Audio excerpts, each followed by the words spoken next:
Pour ne rien manquer, abonnez-vous maintenant. Les vraies voix Sud Radio, 17h-20h, Philippe David, Cécile de Ménibus.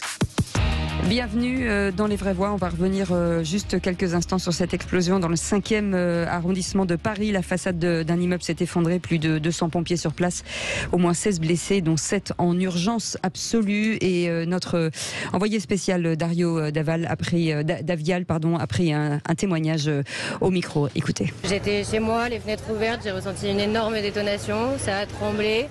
J'ai tout de suite regardé par la fenêtre, au début il n'y avait rien, ensuite j'ai vu de la fumée. Tout le monde est sorti de chez eux, donc je suis descendue aussi. Je suis allée voir parce que j'ai des amis d'enfance qui habitent à côté. Et en fait, tout de suite, on nous a dit attention, il peut y avoir une deuxième explosion de gaz, donc on est revenu par ici. Et c'était impressionnant, c'était une grosse détonation. J'habite à Marseille d'habitude, donc j'ai vécu Tivoli il n'y a pas longtemps et là, de l'entendre d'aussi près. Et surtout, j'ai eu peur que ce soit un immeuble où je connais des gens. J'espère que ça va pas être comme à Tivoli. Et ouais, c'est assez angoissant de rester ici et de pas trop savoir ce qui se passe, de voir les gens qui savent pas vraiment ce qui s'est passé. Et c'est un témoignage au micro de Sud Radio de Dario Davial. Vous restez avec nous tout de suite, le coup de projecteur des vraies voix. Les vraies voix Sud Radio, le coup de projecteur des vraies voix. Et le gouvernement a annoncé ce matin la dissolution du collectif écologiste des soulèvements de la terre, récemment qualifié d'écoterrorisme par Gérald Darmanin. Le collectif aurait incité à des destructions matérielles par la violence et à des agressions physiques contre les forces de l'ordre. Pour protéger le climat, la violence est-elle légitime, Philippe? Pas pour Emmanuel Macron qui, en marge de la COP27, il y a presque un an, avait déclaré que rien de juste et de légitime ne justifie une violence à l'égard d'autrui. Alors est-ce que vous pensez qu'au nom du droit à l'environnement, on a le droit d'utiliser la violence contre les biens ou contre les personnes? Vous pensez exactement le contraire? On vous attend pour réagir au 0826 300 300. Avec cette question, la défense de l'environnement légitime-t-elle les violences? Vous dites non à 82%. Vous nous appelez 0826 300 300 et pour en parler, Marc Lomazzi est avec nous. Bonsoir, merci d'avoir accepté notre invitation. Vous êtes journaliste, auteur du livre Ultra Ecologicus, les nouveaux croisés de l'écologie, publié chez Flammarion. Avant de revenir vers vous, Philippe Bilger, le soulèvement de la terre, un collectif difficile de dissoudre, un collectif, même si il y a des représentants, même s'il y a des avocats, il y a forcément, en tout cas, une organisation. Est-ce que c'est une bonne chose, finalement? Absolument. Alors, j'espère que la dissolution pourra être opérée, même si je crains le pire de la part des juridictions administratives le moment venu. Mais le hasard fait que nous avons à réfléchir sur la notion de terrorisme appliqué à l'écologie. Et je me demande si une piste très modestement évoquée ne pourrait pas être précisément le partage. On a le sentiment que de la part de certains écologistes, la philosophie écologique, la volonté de diffuser un projet écologique n'est absolument pas centrale, ni même essentiel, mais que ce qui compte, c'est l'expression d'une violence qui va attirer l'attention sur une cause qu'on prétend défendre. Je me demande si, à partir du moment où la finalité écologique ne disparaît pas derrière la violence du groupe et de la manifestation, si là, on n'est pas dans une forme de terrorisme. Un ancien ministre. Oui, écologiste en plus, François Drugy. Et j'ai été confronté, bien avant d'être ministre, à cette violence, à cette radicalité violente. Moi je n'emploie pas le terme d'éco-terroriste parce que je veux pas que le mot terroriste soit banalisé non plus. C'est ça. On a subi des attentats terroristes en France très lourds. Heureusement, les gens qui commettent ces actes de saccage, de sabotage, de violence, en Grande-Bretagne, ils disaient éco-warriors, donc guerriers, ne sont pas allés jusqu'à commettre des attentats. On peut se poser la question quand même de savoir s'ils ne cherchent pas à semer une forme, sinon de terreur, en tout cas de peur. Par exemple, chez les agriculteurs, ce qui s'est passé à Nantes, juste à côté de Nantes, avec les maraîchers nantais, il y a quelques jours, relève sans doute un peu de cela. C'est-à-dire, si vous ne vous soumettez pas à nos desiderata sur l'interdiction de certains produits, sur l'interdiction de l'agriculture intensive, eh bien, on ira saccager vos cultures.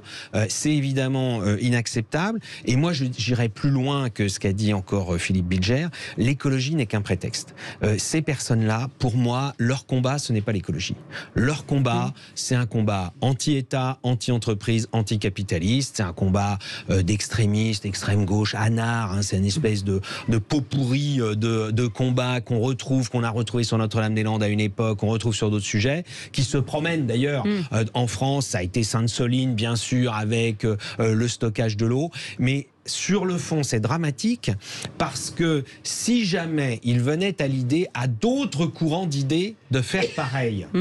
Admettons que chez les agriculteurs, par exemple, les maraîchers nantais disent, eh bien, puisque nous avons été victimes de ces arrachages, de ces saccages, nous allons aller au hasard dans une exploitation bio, chez des maraîchers bio, et nous, on va aller pulvériser le traitement partout parce que on en a marre de ces gens qui ne font rien contre les ravageurs. Vous imaginez un peu la société dans laquelle on irait? Ce serait catastrophique. Olivier D'Artigol. Rapidement, pour laisser la parole à notre invité, il est parfaitement possible de condamner très clairement, sans aucune complaisance, les actes des violents qui s'en prennent aux forces de l'ordre ou à des exploitations, tout en jugeant que cette décision politique et de communication politique de dissolution est une erreur, est une bêtise, dans le sens où je suis quasiment sûr, puisqu'il ne s'agit ni d'une association, ni d'une ONG, que c'est protéiforme, que selon le moment ça change, c'est constitué parfois de la Confédération paysanne, d'attaques qu'on ne veut pas dissoudre, que le Conseil d'État va être au rendez-vous. Ça me fait penser à d'autres affaires, où par exemple sur l'Iman Iqwisen, on donne le sentiment d'une autorité politique, mais après l'autorité de l'État est mise en difficulté, même dans sa communication, dans ses décisions, par des décisions juridiques qui tombent. Donc je trouve que c'est un vrai sujet, mais que la réponse donnée par l'exécutif aujourd'hui n'est pas opérante. Marc Lomazzi, vous êtes journaliste, auteur du livre Ultra Ecologicus, les nouveaux croisés de l'écologie, publié chez Flammarion. Le mot veut tout dire, les nouveaux croisés. Est-ce que quelque part, pour eux, la violence ne se justifie pas parce qu'ils ont un côté messianique pour sauver le monde ? Oui, sauver le monde, sauver la planète, oui, c'est évident. Il y a un peu de ça. On est rentré dans un nouvel ère de l'écologie qui n'est plus l'écologie politique qu'on a connue, qui n'est même pas l'écologie, le militantisme à la Greenpeace, etc. C'est complètement autre chose, c'est-à-dire l'alliance entre plusieurs forces. Et c'est là que c'est important de le souligner. D'abord, le syndicalisme paysan. On a affaire à des gens qui se sont installés très souvent comme paysans à l'occasion de Notre-Dame-des-Landes, un peu comme les établis dans les années 70 allaient à l'usine. Donc le syndicalisme paysan, les associations locales de l'environnement, et c'est pour ça que dans toutes les pétitions, les listes de soutien, etc., vous avez énormément d'associations, et puis des écologistes radicaux qui ont une particularité en France, qui sont très anticapitalistes, avec un discours à la fois qui mélange, effectivement, vous avez raison, qui mélange l'anarchisme, le communisme libertaire, le municipalisme, l'écologie profonde, enfin voilà. Donc il y a un fondement idéologique qui est une espèce de syncrétisme de toute l'ultra-gauche et l'écologie. Mais ce qui manquait à ce mouvement, c'était une méthode, une philosophie d'action qui permette de fédérer tous ces gens, et c'est ce qu'on fait les soulèvements de la Terre. Et ça, vous avez une note des renseignements territoriaux très, très récente qui a bien décrypté ce phénomène-là.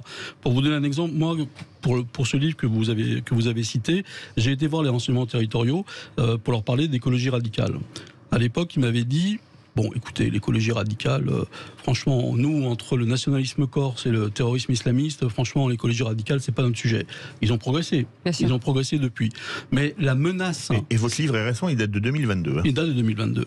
Mais si on parle un instant de l'état de la menace terroriste en France, personne de sérieux n'osera déclarer qu'on est face à une menace terroriste. Personne. C'est aussi simple que ça. C'est-à-dire que vous avez des gens qui, philosophiquement, sont passés de la désobéissance civile non violente, pour des raisons sur lesquelles on pourrait revenir.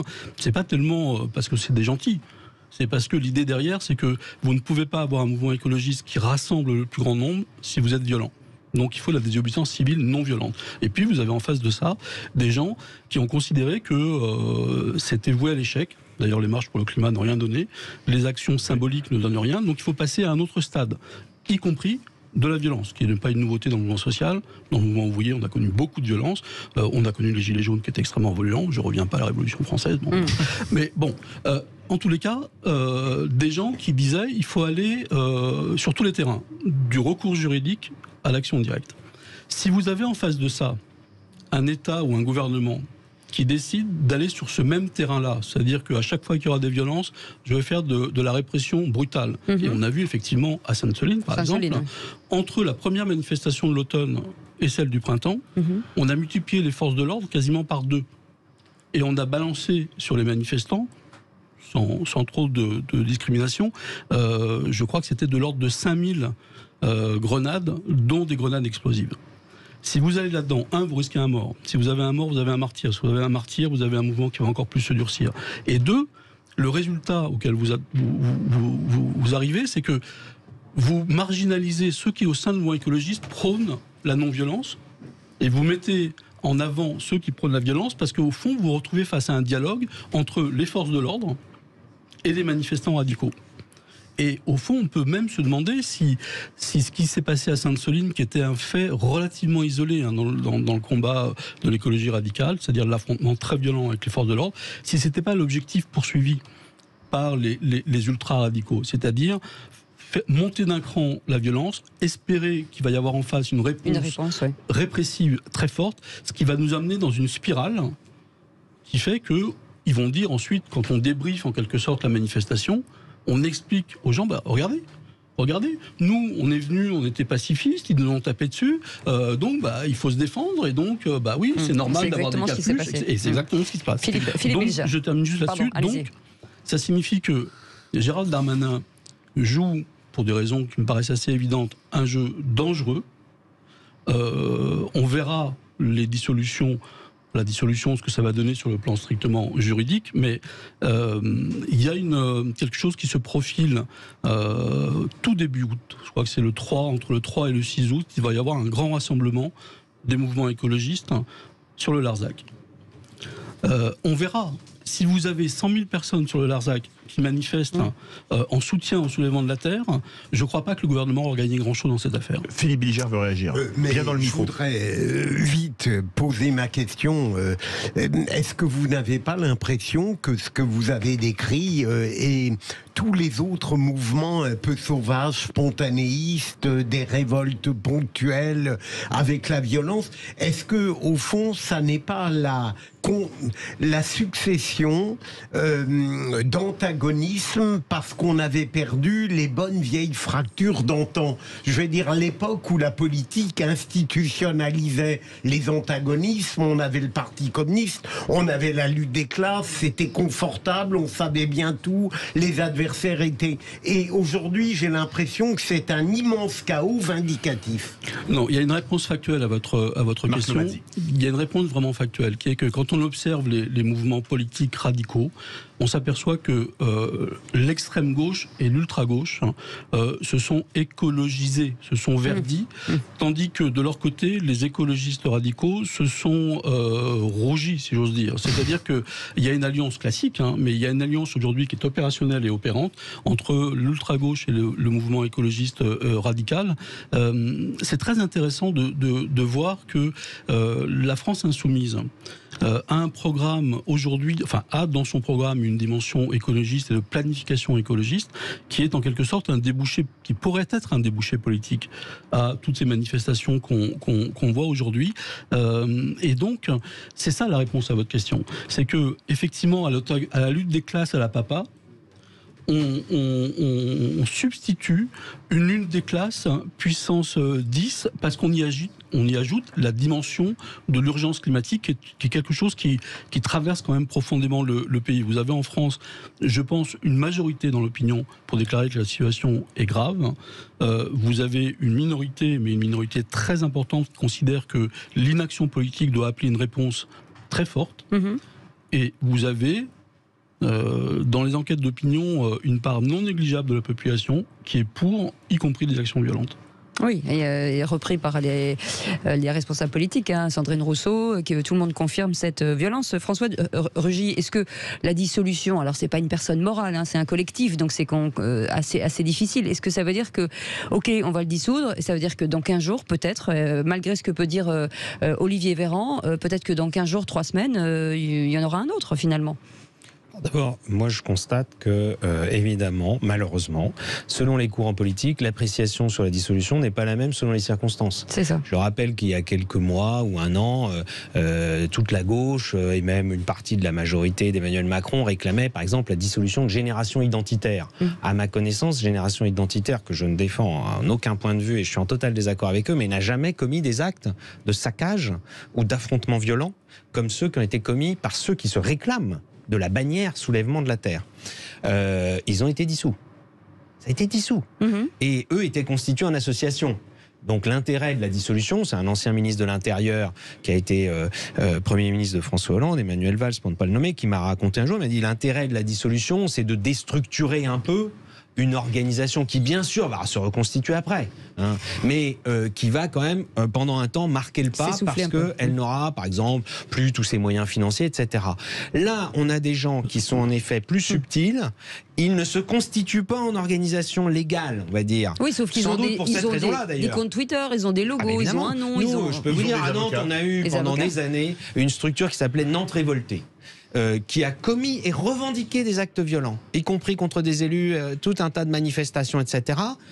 Le ministre de l'Intérieur dit on va dissoudre, et là on se rend compte qu'ils n'ont pas de statut juridique clair. Bon, ils se sont empressés quand même de changer de nom, de renaître sous un autre nom. La dissolution n'a pas été faite, hein, d'ailleurs, puisque de toute façon il n'y avait pas de... C'est quand même un problème aussi que des gens ne se constituent pas en association pour échapper à cette forme de sanction qu'est la dissolution. Et puis par ailleurs, ce qu'a dit notre expert, si on peut dire, est très intéressant, parce qu'en effet, il décrit parfaitement ce cercle vicieux dans lequel on peut très vite rentrer et que souhaitent ces gens-là, qui est un cercle de violence. Marc Lomadzi.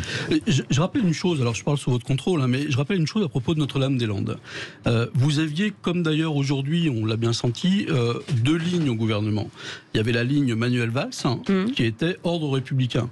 Notre-Dame-des-Landes, je rappelle, c'est quand même un territoire grand, en gros, comme la ville de Chartres, hein, occupé pendant 10 ans de manière tout à fait illégale. Donc Manuel Valls, ordre républicain, oui, Jean-Marc Ayrault, quand il était Premier ministre. On évacue, et Jean-Marc Ayrault, évidemment, j'allais dire le local de l'État, mais c'est un peu ça, qui défendait son aéroport à tout prix. Bon, et il y avait une autre ligne qui était quand même de dire, bon, essayons de discuter, de voir cet aéroport, etc. Le gouvernement lance l'opération César. 3000 gendarmes mobiles pour évacuer Notre-Dame-des-Landes. Ils se retrouvent face à des tracteurs, face à des manifestants, etc. Des images qu'on a vues à Sainte-Soline. Ils perdent la bataille sur le terrain, parce que probablement les gendarmes mobiles ne savent pas faire, le terrain n'est pas favorable, etc. Bon, pour des tas de raisons. Bref, on s'est retrouvé face à des manifestants qui, au fond, ont bénéficié de la ligne Valls, parce que ça leur a attiré plein de sympathie, et au final, lorsque Emmanuel Macron et Édouard Philippe sont arrivés, ils ont dit, pour sortir de cette situation, il faut abandonner l'aéroport de Notre-Dame-des-Landes, donc on donne le point et la victoire aux zadistes, et en même temps on évacue tout en les laissant sur place. Donc cette mécanique que j'écrivais tout à l'heure de l'affrontement des radicaux contre les radicaux, ça amène souvent à la défaite du gouvernement. Et malgré le référendum. Allez, vous restez avec nous. Oui. On continue dans quelques instants avec vos appels au 0826 300 300. Vous êtes dans les vraies voix, on est ensemble jusqu'à 19h, à tout de suite.